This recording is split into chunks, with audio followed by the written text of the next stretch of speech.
Hello guys, Sunitha Williams గారు మళ్ళీ భూమి పైకి వచ్చారు. మార్చ్ 15, 2025 ఎగ్జాక్ట్లీ 3:27 AM అనుకుంటా.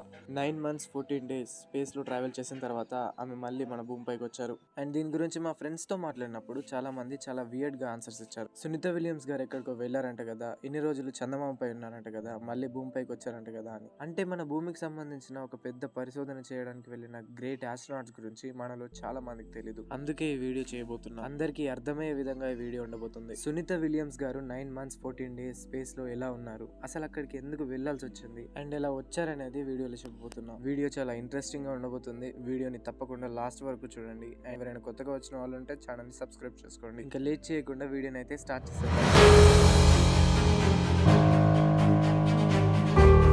సునీత విలియమ్స్ గారి 9 months 14 days స్టోరీ గురించి తెలియాలంటే మనకు ముందు నాసా గురించి తెలియాలి. నాసా అనేది యుఎస్ఏ యొక్క గవర్నమెంట్ ఆర్గనైజేషన్. ఇది స్పేస్ పైన రీసెర్చ్ చేస్తూ ఉంటుంది, అంటే అంతరిక్ష పరిశోధనలు అన్నమాట. నాసా వాళ్ళు 1998లో వేరే దేశాలతో లైక్ రష్యా యొక్క రాస్కాస్మోస్ తోని, జపాన్ యొక్క జాక్సా తోని కలిసి ఒక స్పేస్ స్టేషన్ ని నిర్మించారు. దాన్నే ఇంటర్నేషనల్ స్పేస్ స్టేషన్ అని అంటారు. మన భూమికి చాలా దూరంలో స్పేస్ లో ఉంటుంది. ఈ స్పేస్ స్టేషన్ లో మన ఆస్ట్రోనాట్లు వెళ్లి స్పేస్ గురించిన రీసెర్చ్ చేస్తూ ఉంటారు. అండ్ ఇది ఒక స్పేస్ ల్యాబ్ లాంటిది. ఇక్కడికి వెళ్లి రావడానికి వెహికల్స్ కావాలి కదా. అయితే నాసా ఏమనుకుందంటే వీటిని మనమే తయారు చేయడం ఎందుకు, ఇక్కడ ఉన్న కంపెనీస్ కే ఆ పని అప్పచెప్దాం, కొన్ని డబ్బులు ఇచ్చి, అండ్ వాళ్ళు చేసిన వెహికల్స్ తో మన ఆస్ట్రోనాట్లని అక్కడికి తీసుకెళ్లి అక్కడ రీసెర్చ్ కంప్లీట్ చేసుకుని మళ్ళీ తిరిగి మన భూమికి తీసుకొచ్చే విధంగా ప్లాన్ చేశారు. అండ్ దీన్ని ఇంప్లిమెంట్ చేయడానికి ఎలన్ మస్క్ గారిని అప్రోచ్ అయ్యారు. అంటే మీకు ఎలన్ మస్క్ గారి గురించి తెలిసే ఉంటుంది. ఆయన స్పేస్ ఎక్స్ గురించి, మార్స్ ని ఎక్స్ప్లోర్ చేయాలనే పట్టుదలతో ఉన్నారు. ఎలన్ మస్క్ గారి స్పేస్ ఎక్స్ కంపెనీతో పాటు బోయింగ్ అనే కంపెనీతో కూడా టైఅప్ అయ్యారు. ఎలన్ మస్క్ గారి స్పేస్ ఎక్స్ కంపెనీకి $2 million,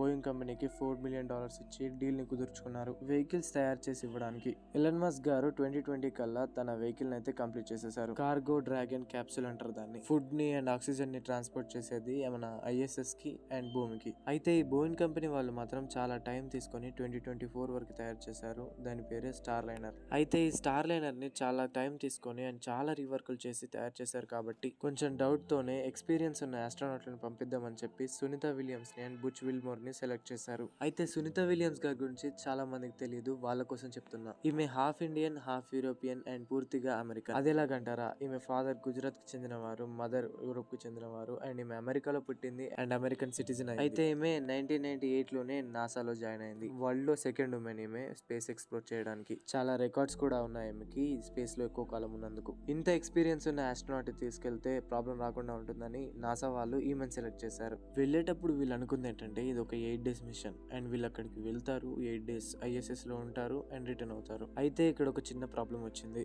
వెళ్ళనైతే వెళ్లారు స్టార్ లైనర్ లో, కానీ రిటర్న్ అయ్యే ముందు స్టార్ లైనర్ లో హీలియం లీక్ అయింది అండ్ దీంతో థ్రస్టర్స్ ఫెయిల్ అయ్యాయి. అంటే ఆ వెహికల్ కి ప్రాబ్లం వచ్చింది. ఒకవేళ వాళ్ళు రిస్క్ చేసి భూమిపైకి రావచ్చు, కానీ అలా రిస్క్ చేసే 2003లో కల్పన చావ్లా గారు చనిపోయారు. అది మనలో చాలా మందికి తెలిసే ఉంటుంది. కల్పన చావ్లా గారి వెహికల్ లో కూడా ఇలాగే చిన్న ఫోమ్ ఇన్సులేషన్ జరిగింది. ఫోమ్ ఇన్సులేషనే కదా అని చెప్పి రిస్క్ తీసుకుని మరీ భూమిపైకి ల్యాండ్ అవుదామని తయారు చేశారు. దాంతో హీట్ ప్రెషర్ ని తట్టుకోలేక భూమికి అతి దగ్గరలోనే వెహికల్ బ్లాస్ట్ అయిపోయింది. అలాంటి మిస్టేక్ మళ్ళీ జరగొద్దని చెప్పి నాసా వాళ్ళు ఆస్ట్రోనాట్స్ ని ఆ వెహికల్ రిపేర్ అయ్యేదాకా అక్కడే ఉండండి, రిపేర్ అయిన తర్వాతే రండి అని చెప్పారు. అయితే అది కాస్త లేట్ అవుతూ 9 months 14 days అయింది. అయితే గడిచిన ఈ 9 నెలలు వాళ్ళు ఒక లగ్జూరియస్ రూమ్ లో బిందాస్ గా ఐఎస్ఎస్ లో ఉన్నారని మీరు అనుకుంటున్నారేమో, కానీ అస్సలు కాదు. అది చాలా ఘోరంగా ఉంటుంది. ఎంత టైం పడుతుందో తెలియదు, వాళ్ళు మళ్ళీ భూమిపైకి వస్తారో రారో కూడా తెలియదు. అండ్ అక్కడ సిచ్యువేషన్ ఎంత వరస్ట్ గా ఉంటుందంటే వాళ్ళు తాగే వాటర్ ఉంటాయి కదా, అక్కడ వాటర్ అస్సలు ఉండవు.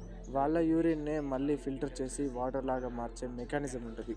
అండ్ దాంతోనే వాళ్ళు 9 months బతకాలి. అండ్ వాళ్ళు తినే ఫుడ్ కూడా డిహైడ్రేట్ ఫుడ్ నే తినాలి. అక్కడ ఉన్నంత సేపు గ్రావిటీ ఉండదు కాబట్టి బోన్ డెన్సిటీ తగ్గుతూ ఉంటుంది అండ్ వాళ్ళు చాలా బక్కగా అండ్ సన్నగా అయిపోతుంటారు. ఇలా బోన్ డెన్సిటీ తగ్గుతున్నంత సేపు వాళ్ళు 3 to 4 hours డైలీ వర్కౌట్ చేయాలి. సునీత విలియమ్స్ గారికి 62 years, 62 ఏళ్ల ఏజ్ లో ఆమె 3 to 4 hours వర్కౌట్ చేసేది. స్నానం చేయాలన్నా గానీ వెట్ వైప్స్ వాడాలి. పడుకునేటప్పుడు కూడా గోడకి అతుక్కునే పడుకోవాలి. ఇంకా భయంకరమైన విషయం ఏంటంటే అక్కడ ఏదైనా రిపేర్ అయినా గానీ వాళ్ళు స్పేస్ వాక్ చేస్తూ దాన్ని రిపేర్ చేయాలి. ఒక్క అడుగు అటు ఇటుగా వేస్తే అనంత విశ్వంలో గాఢాంధకారంలో ఎటు వెళ్ళిపోతారో వాళ్ళకే తెలియదు. ఇంత ఘోరమైన పరిస్థితుల్లో మీరుంటే ఏం చేస్తారు కింద కామెంట్ చేయండి. ఇలా వాళ్ళు 9 months 14 days గడిపారు. ఆ తర్వాత బోయింగ్ కంపెనీ కూడా చేతులెత్తేసింది. ఇక చేసేదేమీ లేక ఇలాన్ మస్కే డ్రాగన్ క్యాప్సూల్ ఉంది కదా, దాన్నే తయారు చేసి వాళ్ళని మళ్ళీ తీసుకొచ్చాడు. అయితే 9 మంత్స్ ఎందుకు పట్టింది, ముందు తీసుకొచ్చేయచ్చు కదా అనుకోవచ్చు.